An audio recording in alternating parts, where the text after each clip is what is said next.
Herkese merhaba dostlar, ben Ozan. Şu anda 20.000 altında kamera, ekran ve performansta bu 3 noktada en dengeli telefon S21FE ama Exynos değil, ikinci nesil olan Snapdragon versiyonu. Ve bu videoda sizlerle birlikte S21FE'yi kutusundan çıkaracağız ve alınır mı alınmaz mı tüm artı ve eksileriyle konuşacağız. Özellikle S21FE'nin bu fiyat bandındaki en büyük rakibi olan X6 Pro ile de bir kıyaslaması gelsin mi? Gelsin diyorsanız videoyu beğenmeyi ve abone olup bildirimleri açmayı unutmayın. Fiyatla ilgili değerlendirmeyi son bölümde yapacağız. Şimdi ilk olarak kutu tasarımına baktığımızda sanki uygun fiyatlı bir cihazın kutusuymuş gibi değil, daha premium bir kutuyla karşılaşıyoruz. Ön taraftaki S logosu, yan taraftaki S21FE detaylarıyla sade ve şık bir kutuyla karşılaşıyoruz. Arkadaki güvenlik bantlarını kesip kutuyu kaldırdığımda telefonumuz karşımıza çıkıyor. Malzeme kalitesi, tasarım yapısı olarak Exynos'lu versiyondan herhangi bir farkı yok. Bunun dışında kutu içeriğinden okumadığımız kitapçıklar ve yalnızca Type-C şarj kablosu çıkıyor. Yani S21FE aldıktan sonra bir adaptör masrafımız olacak. Kalınlık ve ağırlık kısmında da S21FE 7.9 mm'lik kalınlık ve 177 gramlık bir ağırlığa sahip. Elinize aldığınızda daha ele oturan ve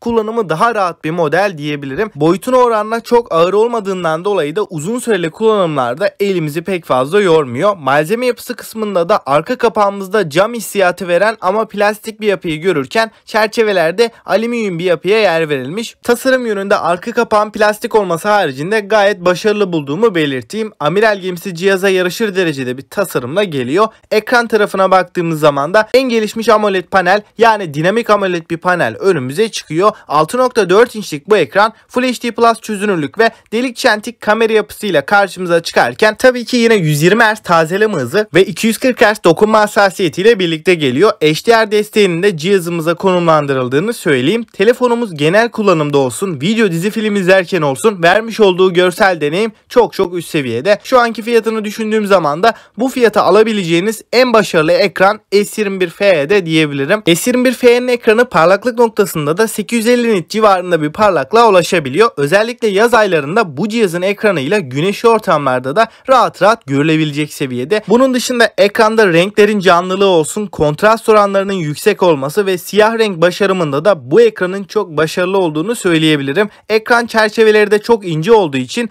bu da herhangi bir şey izlerken tam ekran deneyimimizi arttıran detaylar arasında. Yani dediğim gibi beklentilerinizi fazlasıyla karşılayabilecek bir ekran S21FE'de bizlere sunulmuş. Snapdragon 888'i görüyoruz. Bu işlemcimiz 8 çekirdekli bir yapıyla gelirken Antutu'da S21FE ile 740.000 gibi iyi bir skor alabilirken 8 GB RAM, 128 GB depolama ile gelirken oyunlarda PUBG'de 60 FPS alabiliyoruz. Exynos 2100'e göre oyun deneyimi çok daha iyi bir seviyede diyebilirim. Snapdragon 888'de sadece PUBG değil, diğer tüm oyunlarda da gayet akıcı ve tepkisel bir oyun deneyimi alıyoruz. Günlük kullanımda arayüzde uygulamaları kullanırken de arka planda birçok uygulamayı kullansak da bana mısın demiyor. 60 FPS oyun deneyimini bizlere verebiliyor. Keyifli bir oyun deneyimi alabildiğimizi söyleyebilirim. Ve Snapdragon 888 kullanan GT2 gibi cihazları da deneyimlemiş birisi olarak S21FE bu işlemciyi kullanan telefonlar içinde ısınma problemi olmayan tek cihaz diyebilirim. Oyun oynadığımızda, cihazı zorladığımızda bütün cihazlar ısınıyor ama burada ısının kasaya yayılımı ve iki elle kullanırken elimizi rahatsız edip etmemesi en önemli detay. Ve S21FE ile 1 saat aralıksız PUBG oynadığımızda ısı tam olarak kameranın alt kısmıyla cihazın orta bölümünde diyebilirim. Yani şu pozisyonda ısınmayı neredeyse hiç hissettirmiyor. Yani performansta da ısınma konusunda da fiyatını oranla düşündüğümde benden tam notu aldı. Kamera tarafında üçlü bir sistemi görürken ana kameramız 12 megapiksel ve f1.8 diyaframa sahip. İkinci kamera 12 megapiksel ultra geniş. Üçüncü kamerada 8 megapiksellik telefoto kamerası. Exynos'lu versiyonu oranla özellikle fotoğrafları işleme konusunda Snapdragon 888 ile aradaki farkı net şekilde görebiliyoruz ve bu farklar düşük ışıkta, loş ışıklı ortamlarda daha da yoğun bir şekilde önümüze çıkıyor. Fotoğrafların detaylarında ve düşük ışık performansında daha iyi sonuçlar alıyoruz. Hem arka hem de ön kamerayla 4K 60 FPS videolar çekebiliyoruz. Ve özellikle arka kameradaki video performansı bu fiyat bandının en iyisi diyebilirim. Açıkçası kamera kısmında S21FE fiyat performans bir cihaz olmasına rağmen amiral gemisi olduğunu rahatlıkla hissettiriyor. Arayüz konusunda herhangi bir lag problemiyle donma takılma sorunu yaşamazken menü geçişleri, uygulama açılış hızları gayet gayet pürüzsüz. Yazılım tarafında herhangi bir sorun yaşamadığımızı söyleyeyim. Hoparlör kısmında da S21FE Dolby Atmos desteğine sahip olan stereo hoparlörlerle geliyor. S21FE'nin hoparlörleri ses yüksekliği açısından oldukça tatmin edici. Bas ve tiz seslerin ayrımı da gayet iyi bir şekilde gerçekleşiyor. Ses kalitesi gerçekten iyi seviyede diyebilirim.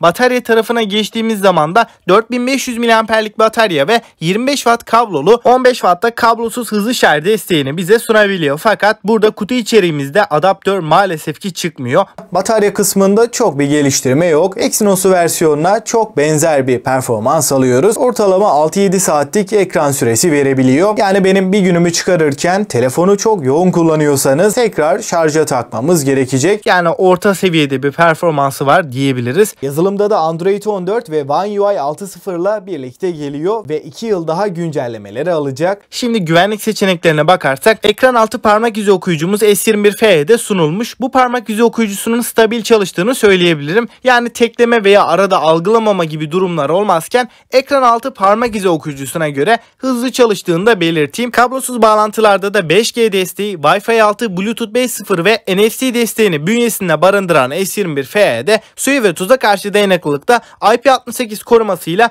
1,5 metre suya 30 dakika boyunca dayanabiliyor. Ama yine de sıvı temasından kaçının derim. Dostlar, şimdi en önemli kısım, tüm deneyimlerimi düşündüğümde bu fiyatlarda ne Poco X3 Pro ne de Note 13 Pro gibi cihazlar kamerada S21FE'nin yanına yaklaşamıyor. S21FE'nin bu fiyat bandında öne çıkan en önemli noktası 888 ve amiral gemisi seviyesindeki kameraları ve burada performansı sadece oyun odaklı da düşünmemek gerekiyor. Çünkü işlemci telefonun kalbi. Fakat performans arttıkça 888 bir Snapdragon 8 Gen 3, Dimensity 9200 gibi hem performans hem de verimlilikte o kadar üst seviye bir işlemci olmadığından batarya performansında rakiplerinin gerisinde. Açıkçası S21FE benim bir günümü rahatlıkla çıkartıyor. Ama gün içinde 3-4 saat oyun oynuyorsanız, telefon elinizden düşmüyorsa, ortalama ekran sürenizde 10-12 saat civarındaysa bu batarya size yetmeyecek. Eğer benim birinci önceliğim işlemci ve iyi bir video kalitesi değil, benim önceliğim batarya diyorsanız bu noktada kesinlikle S21FE yerine Galaxy A55'e bakmanız gerekiyor.